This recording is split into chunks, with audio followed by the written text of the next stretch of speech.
What's up guys, welcome back, Tony here. As you can tell from the intro, we are installing a Vance and Hines full exhaust on my 18 Slim. We're going to finish out this stage one. The kind people at Get Lowered Cycles helped me out with this exhaust, so a big thank you to them. For you guys that don't know anything about Get Lowered Cycles, head on over to getlowered.com. Great prices, crazy fast shipping, and just great people over there. For all these products that I'm doing on the stage one and the other two videos, I'll leave cards. There will be links in the description below that'll take you right to Get Lowered, right to the product. So if you want to pick one up, it's going to be really easy for you to do. So, why Vance and Hines, you say? Well, you know, they've been around a long time and they make some great exhaust. For you guys that watch my videos, you know that I have Reinhardt slip-ons. So since I've done the stage one with the S&S Stealth and the FP3 tune, I decided to go ahead and just do a full system and just get it all done. So stage one will be complete after this. So what pipes did you go with? I went with the BigShots. The reason being is they have a crossover tube in them like your stock exhaust, which creates the necessary back pressure to keep the low end torque intact. For you all that run short shots, you know it's kind of a trade-off. You gain performance in the higher RPMs, but you do lose a little of that low end torque because of the back pressure issue that the short shots just can't produce the back pressure necessary for the low end torque. It's not a huge loss, but there is a little loss in the low end torque.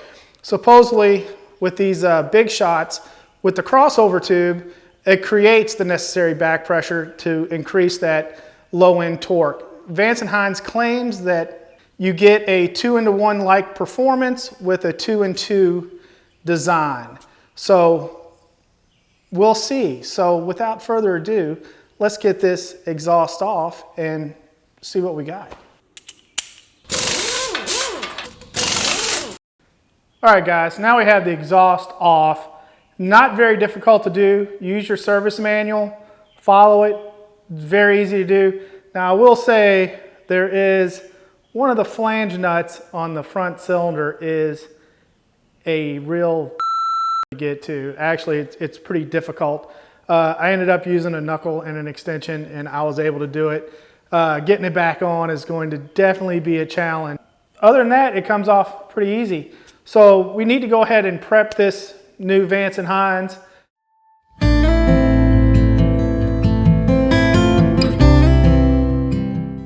So all right guys, from here we have the flanges on, ready to go. Here are our O2 ports. These are set up for wideband. So they give you these bungs here that we're going to have to install to accept your stock ones. Put a little anti-seize on them, not a lot, just a little. And we're going to go ahead and get these bad boys installed. The rear O2 sensor, we're going to go ahead, little anti-seize again, not a lot, just a little.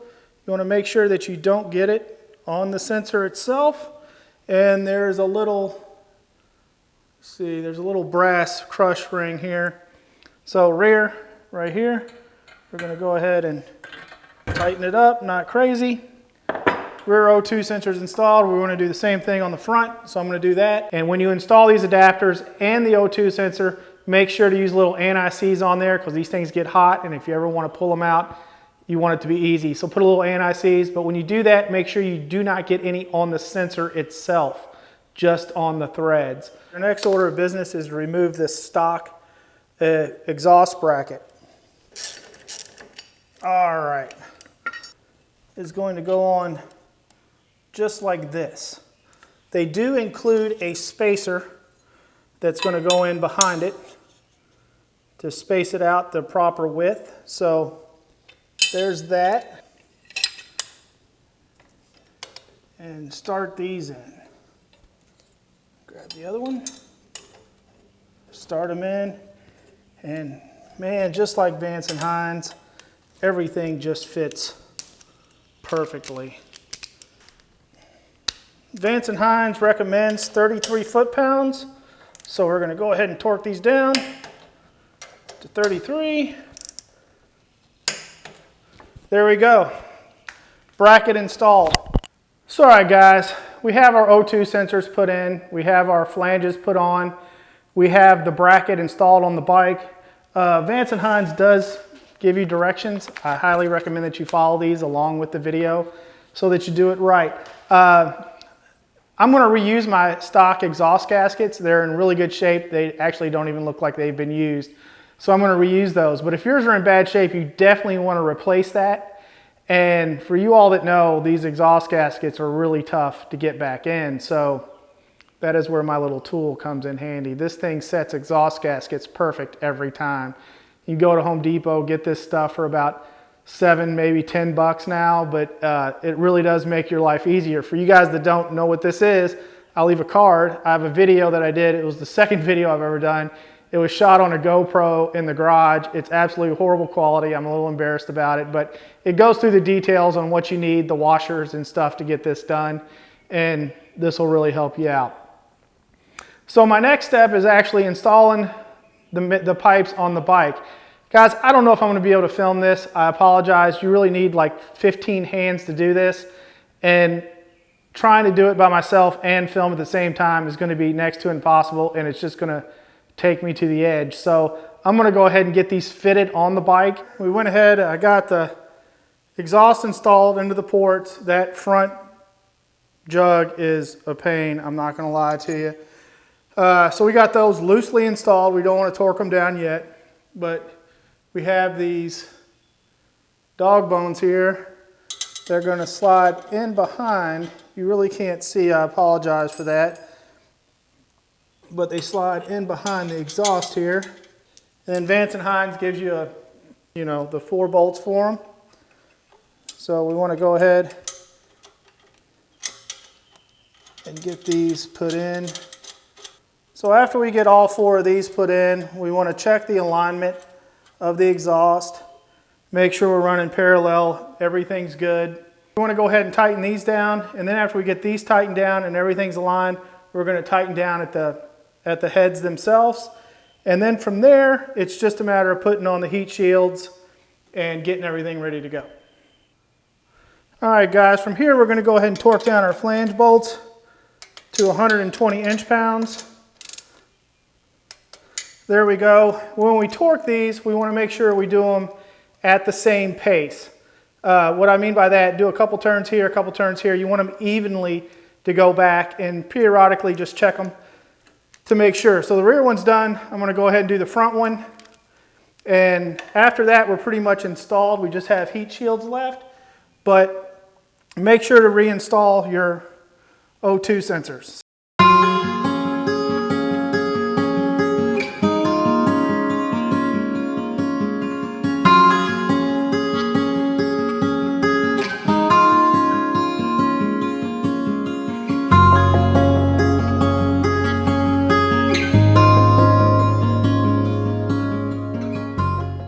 All right guys, there you go. There's the install of the BigShot staggereds on my 18 Slim. It wasn't the most detailed install in the world. It is very difficult to film and put these on. You really need like 6 hands in order to pull this off, but I did the best that I could. The install is straightforward. If you follow the directions, it really is a very easy install. For you guys that have installed an exhaust before, it's not going to be any problem. For you new guys, it might be your first one. Just take your time. Vance and Hines is really good at their fit. Their fit is spot on. Once when you get that thing in the right position, everything just lines up perfectly. Very easy to put on. A couple of tips though. I did install it without the heat shields. I put the heat shields on after, mainly because it is a very tight fit up in the heads there for your flange nuts. Very tight, especially on the front one. It's pretty tricky. And it just gave you a little more clearance so you could get, your ratchet in there and get everything torqued down the way that you should. So I put the heat shields on after. The instructions said to put them on and then install the pipes. I installed the pipes and then added the heat shields after. Another thing, I had to remove the floorboard or the footboard to get the front heat shield on. It is a very tight fit. Take a look.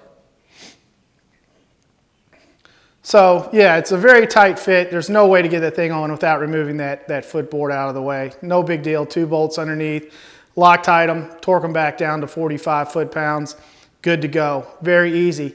Well, that pretty much concludes my stage 1. Oh, after you do the exhaust, don't forget, got to tune, pull out the FP3, tune the bike for the new exhaust. If you don't know anything about this, I'll put a card up here.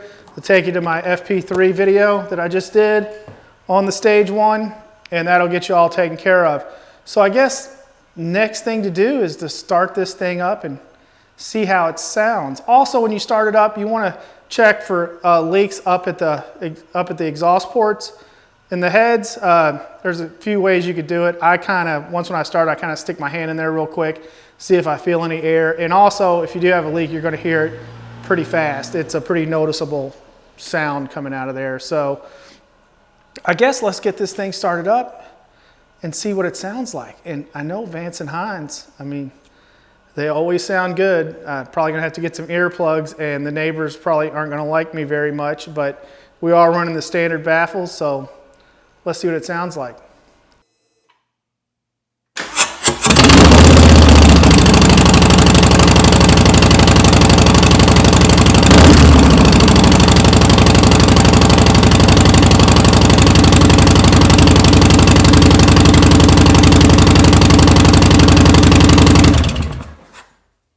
Wow, what a difference. I had the Reinhardt slip-ons before.